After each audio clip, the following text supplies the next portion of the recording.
digital mendorong pelayanan publik untuk semakin mudah diakses masyarakat. Salah satu bentuknya adalah aplikasi satelit digital nasional atau Signal yang menyediakan layanan administrasi kendaraan secara daring.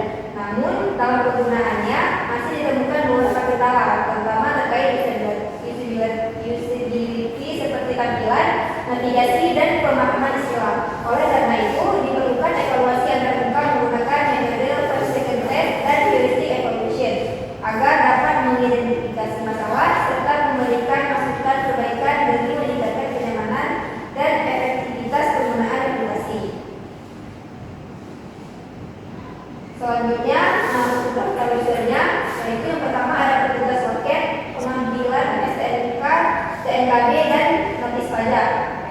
Itu Pak Budi.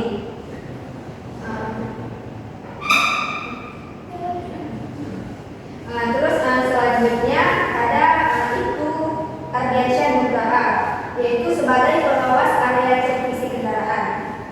Selanjutnya ada Ardiansyah, yaitu sebagai staf drive-thru. Selanjutnya ada Karina sebagai pengunjung, Suryanto sebagai satpam, dan Burhan sebagai penjaga kantin. Dan selanjutnya akan dijelaskan oleh Nurul Fatihah.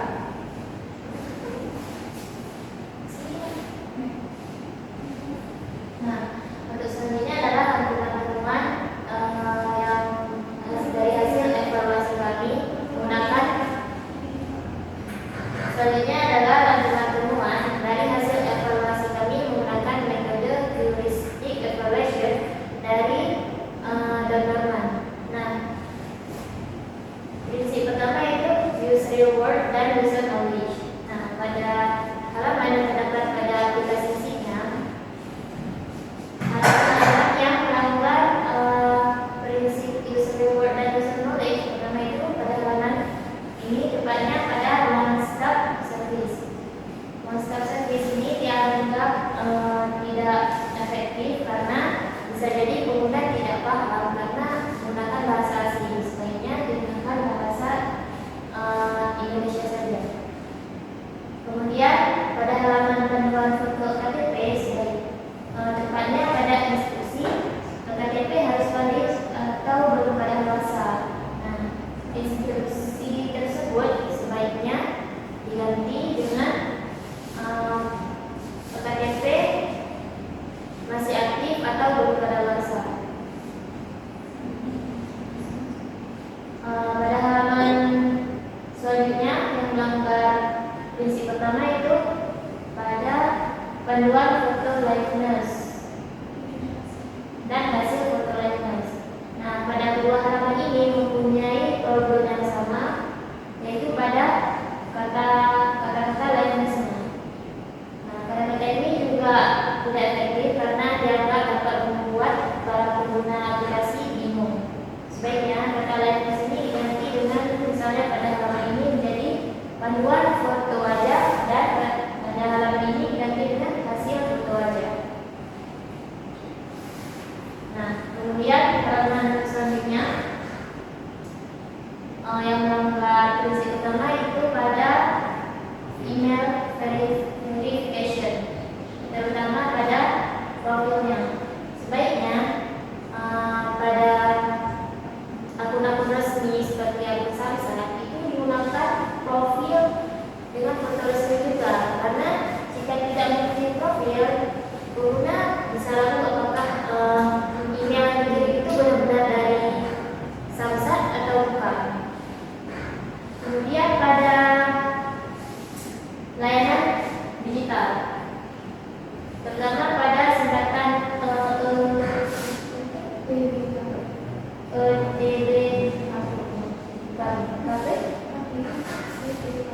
dan EKD, sebaiknya diganti bisa terjadi ditambahkan karena kepanjangannya seperti yang pertama ini pembayaran pajak, bukti pembayaran pajak kendaraan dan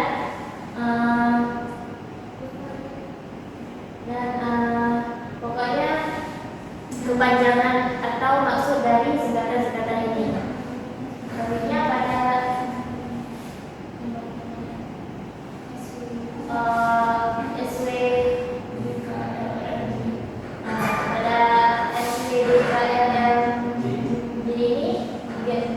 juga dan jangan disingkat.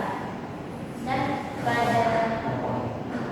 pada nampol kendaraan juga jangan disingkat, sebaiknya digunakan saja langsung kepanjangannya.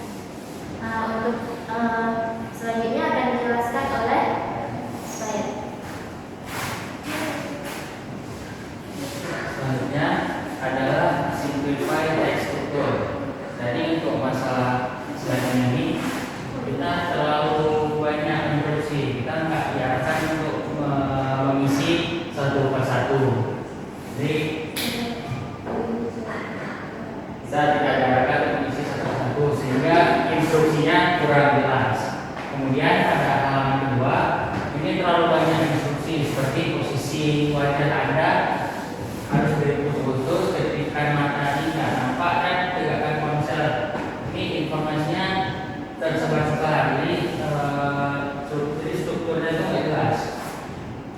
Kemudian ini juga strukturnya juga jelas karena verifikasi OTP berhasil, kita nggak ada langsung ke buka langsung ke emailnya. Jadi ini juga termasuk pelanggaran simplify struktur. Selanjutnya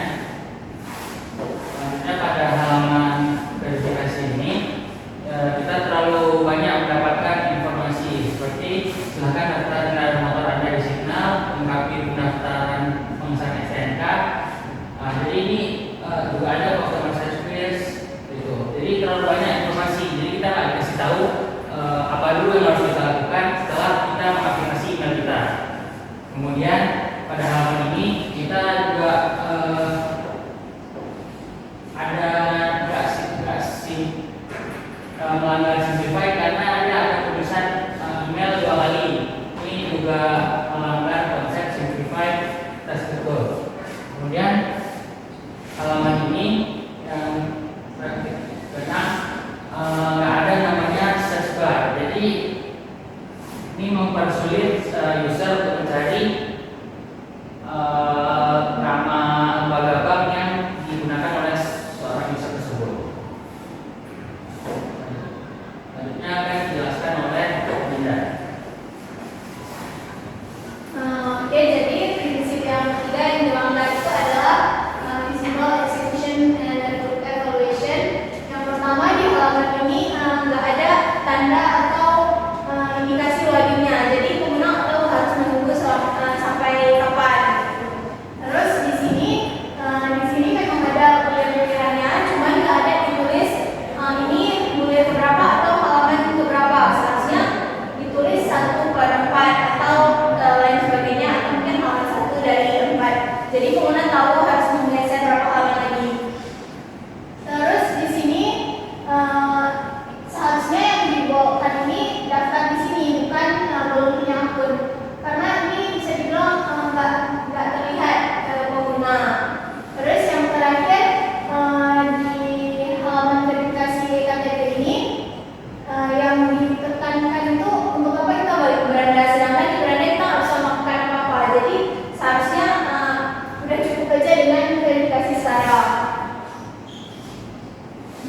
Terus yang halaman masukkan kode OTP ini hanya ada tulisan 46. Jadi nggak ada penjelasan 46 ini apa. Seharusnya ada penjelasan, mungkin 46 ini detik, atau mungkin 46 detik lagi kode OTP tidak bisa berguna lagi atau udah kadaluarsa.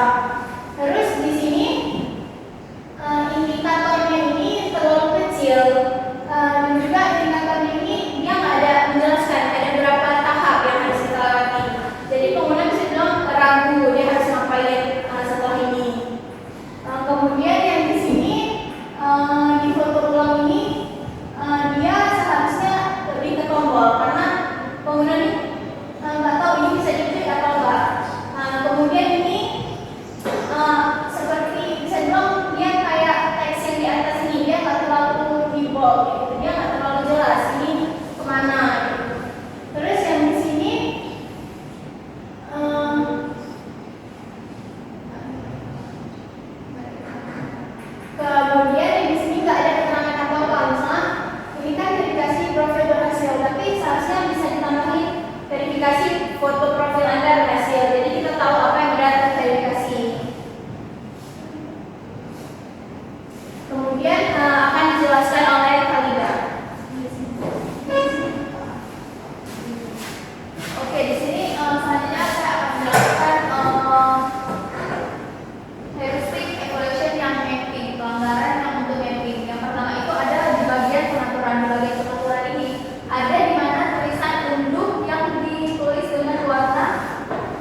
kode OTP-nya tuh tidak terkirim. Jadi kita nggak tahu mau gimana, masa kita harus mulai dari awal lagi.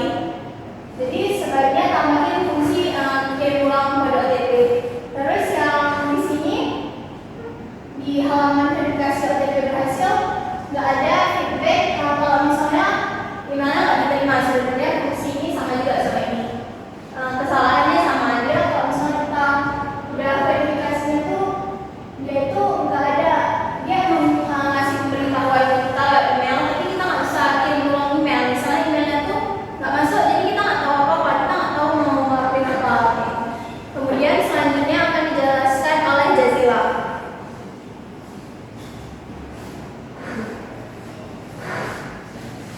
Nah, jadi pada halaman ini tidak ada keterangan kadaluarsa, yang dimana seharusnya di situ ada tertera waktu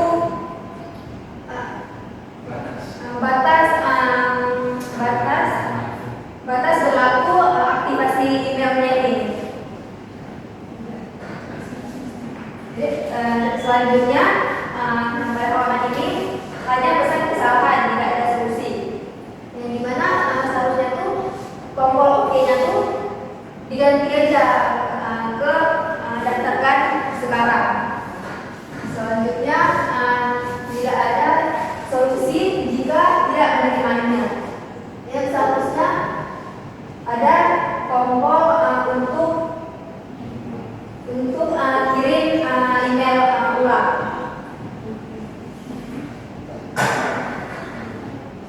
Dan selanjutnya akan dijelasin oleh Koyan.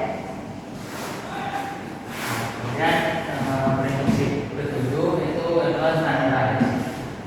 Jadi bagian ini yang melanggar adalah tulisan ini, keterangan ini tidak nampak karena juga pilihan warnanya ada warna abu-abu sih. Dengan background putih ini sangat terlalu berat, tidak ada nilai komparasi sama sekali. Kemudian untuk halaman berita ini nggak ada konsistenan. Pada halaman pertama ada judul dan sedikit isi beritanya. Pada yang kedua hanya judul doang. Yang ketiga judul dan subjudul. Yang keempat hanya teks dan tes. Yang kelima hanya judul doang. Jadi ini nggak ada standar sedikitpun. Kemudian untuk halaman ini tulisannya juga nggak nampak, warna abu-abu dengan background putih itu tidak ada nilai kontrasnya juga, dan juga terlalu kecil. Kemudian yang ini pun juga sama, pada saat lama bergulirnya ke halaman lainnya juga tidak terlalu nampak dan juga terlalu kecil.